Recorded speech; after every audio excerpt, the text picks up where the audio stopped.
So we have a beginner as our opponent, and so let's see if he makes some crucial errors already in the opening of the game, which I would expect to happen.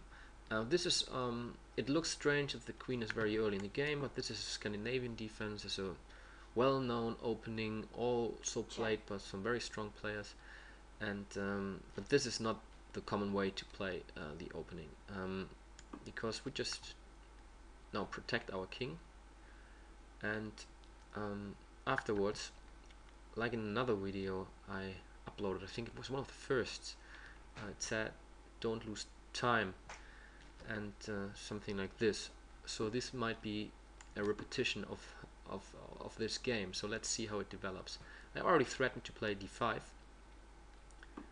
and I think I will do it directly.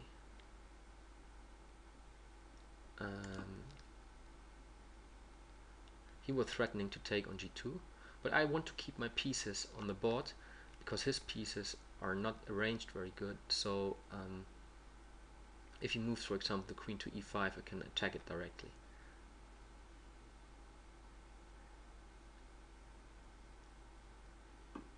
Yes, so this is a common mistake, so we can attack the queen and we win time. So if you move the queen now to d6, we can try something like playing the bishop to f4. We need to prepare this by playing queen to d4, and now we are threatening to take here to play bishop f4, and you can see that black has just developed this bishop and the queen, and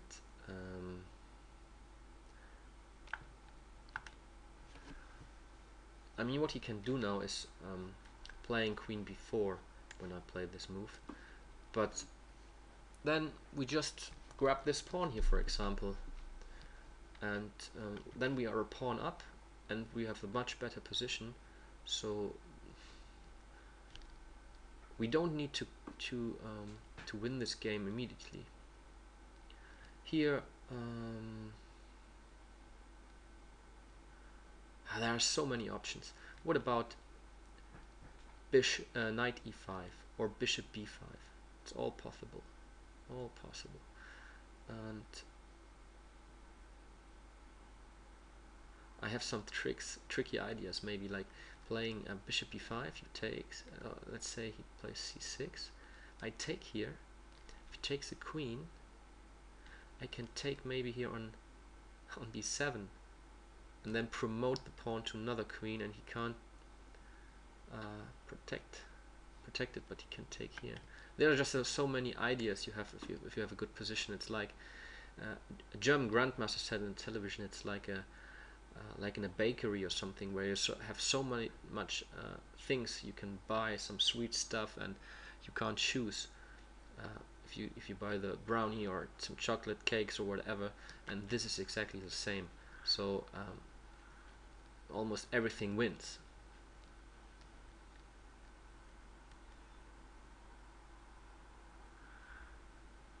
So he needs to play c6. Yes, but look, we can take the bishop, but we have an even stronger move. We're just improving the position of the knight. So all the pieces are playing an active role despite the rooks, but we can enter the rooks very, very quickly. For example, by castling long.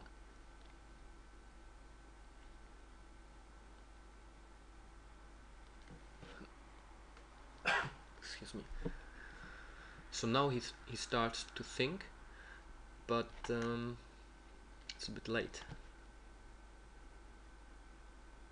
So it's around move 10, and the game is already over. He needs to move the queen. I mean, he can grab this bishop here as well. It would be an idea. Let's say he takes here, I take there, then he retreats with the bishop. Then he has got 2 pieces for the queen.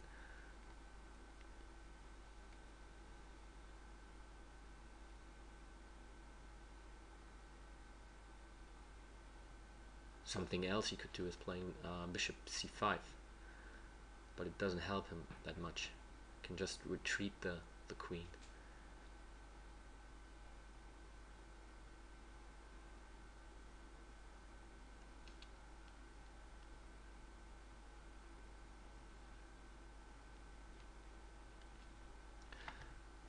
The only problem in this position is that the queen is not protected, so I can't take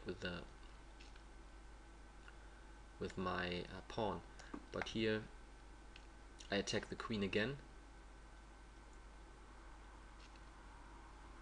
so he needs to take. Then check. We take here with check. He needs to move his king now. If he moves the queen, I mean, I can take the queen, I can take the rook, and maybe let's see if we can checkmate him. It's not a checkmate. He can escape here. It would be a checkmate if he plays king e7, bishop g5 check, knight f6, queen b4 checkmate. See now, but he can play f6, and then he can escape here. Is there a better way?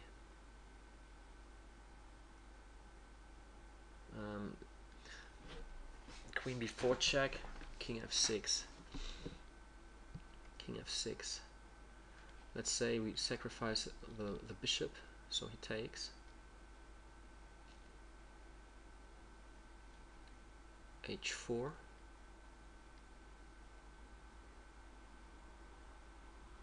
It's check. I mean,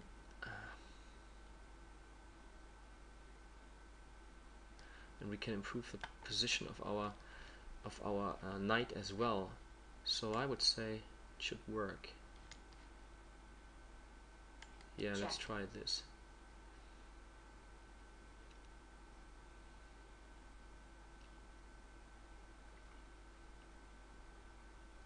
So king f6 needs to be played.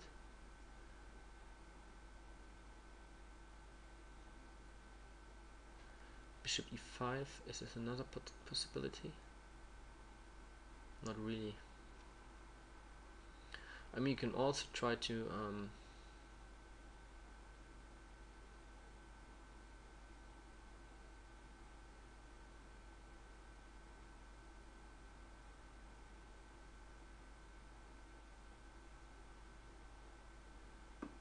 yeah. Check. So bishop g5 is it's just a move to win time. Come on, he needs to play. And now I wanted to play h4.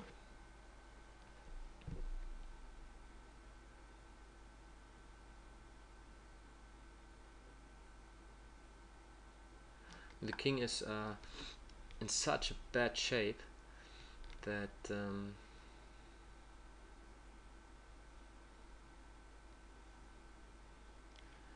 what about knight to e4? Check. Let's play h4 first.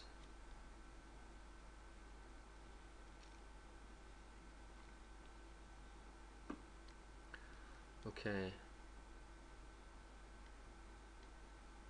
Unfortunately, we're running out of time. Check. So he can't move the king to e7 because his queen is still attacking this square. Black forfeits on time.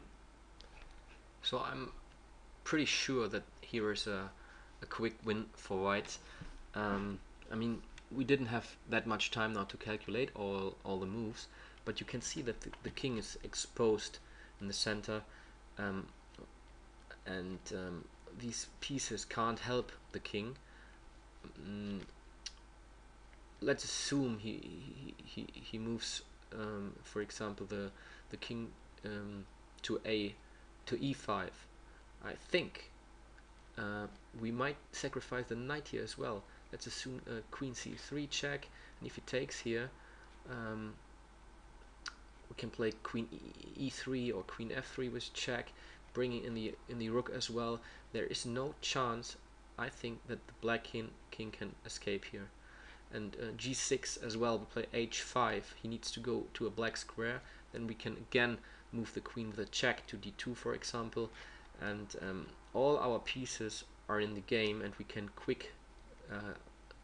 castle quickly here on the queen side as well, bringing in the rook. So this is an easy win. And so sometimes here, like with the bishop g5 move, you can just sacrifice a piece to win time. And but the whole thing here about this game is again not to waste time in the opening, and that's what happened here. So he's moving the queen again and again and again and again. So if you count the moves of the queen, 1, 2, 3, 4, 5, 6. So more than half of the moves of black were done with the queen. It didn't help him. The position is lost, and he didn't develop his pieces. All these pieces are still on the back rank. It's very similar to the other game, so I think I will entitle it in the same way, just with the 2 or something like this. So develop your pieces, and don't move your pieces twice, just if it's really good and it helps you.